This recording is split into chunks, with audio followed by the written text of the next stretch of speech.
There's always a lot going on in open world games. I mean, that's the nature of the genre, after all, if it can be called a genre.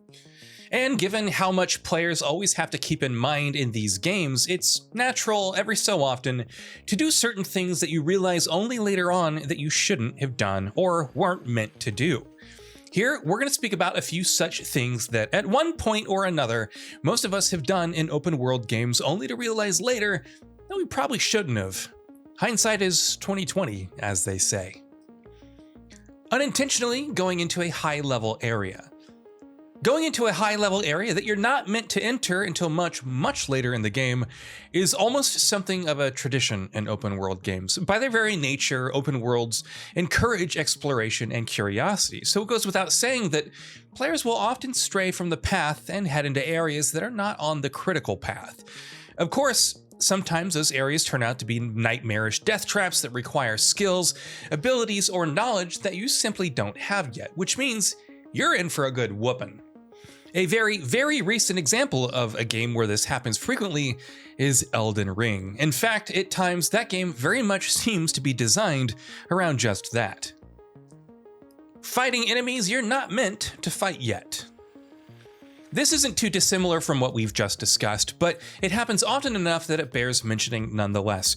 Running into enemies that are much stronger than you isn't something that happens in open world games as often as it used to, what with so many developers adopting level scaling mechanics and what have you. But when it does happen, it can be an unforgettable experience, though maybe not for the right reasons. Of course, when you find yourself to be much more powerful later on in the game and are able to trounce that foe that thrashed you earlier on, there's nothing quite like that feeling either. Try going into an area that won't be unlocked until later. Freedom might be the name of the game where open worlds are concerned, but that freedom often isn't absolute.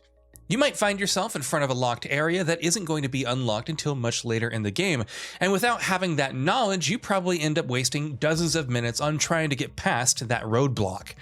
Of course, after a few minutes of beating your head against the wall, you probably realize that this is an area you're not meant to enter yet, but it sure would have been nice if you hadn't wasted all that time trying to enter it anyway, right? Doing too much optional content.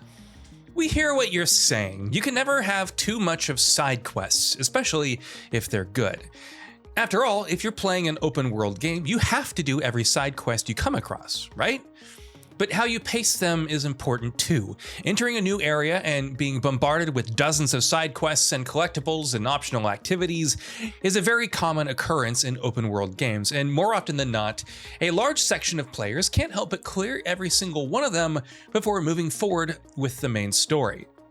And sure, that can be a lot of fun, but it doesn't do a lot of favors to the critical path's pacing, that's for sure.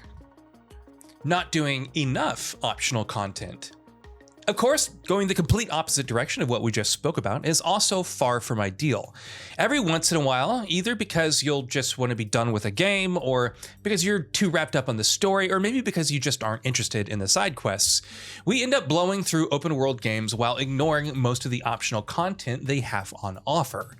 That's hardly ever an ideal way to play games like these, where you're meant to take at least some time to see what the world has to offer outside of the main quests. Striking the right balance between the two sides of the experience can make a huge difference. Angering a bunch of NPCs. Gamers have an innate tendency to be mean to NPCs, but most of the time, we're just doing it to push the boundaries of a game to see how it and its systems react to what we're doing. Sometimes, though, the game reacts in a way you couldn't have expected, and your seemingly innocuous actions end up incurring the wrath of every NPC around you. Remember entering the town and attacking NPCs, just to see what happens? Remember how the entire town went berserk when you did that and decided that you had to pay for your abhorrent crimes with your life? That's a pleasant memory, isn't it? Accidentally killing or harming an NPC.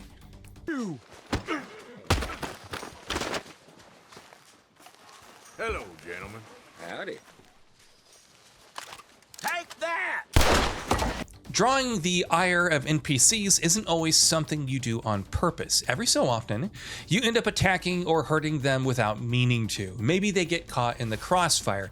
Maybe a stray swing of sword hits one of them. Maybe you just press the wrong button. Having to face the consequences of these mistakes is never fun, of course. Accidentally shooting someone you were trying to greet in Red Dead Redemption 2 is just plain frustrating. At least in Red Dead 2, you can say, "Howdy, mister," to a bunch of people to get your honor rating back up. So there is that. Investing your skill points into a single tree. This doesn't necessarily apply to open world games, but they do tend to have much larger pools of skills to unlock, which means deciding how to invest your skill points is always a tough decision. Of course, sometimes you make the wrong call. You might think that one particular skill tree caters perfectly to your playstyle and end up investing most, if not all, of your points in that tree.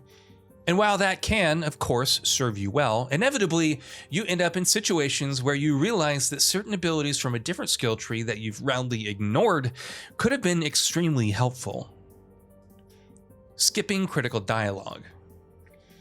Again, this doesn't necessarily apply to open world games, but it can happen here with much greater frequency because quite often, open world games have far more dialogue, and if the game isn't doing a good enough job of holding your attention, skipping long exchanges between characters becomes very tempting, though of course, sometimes an accidental press of a button can do that as well.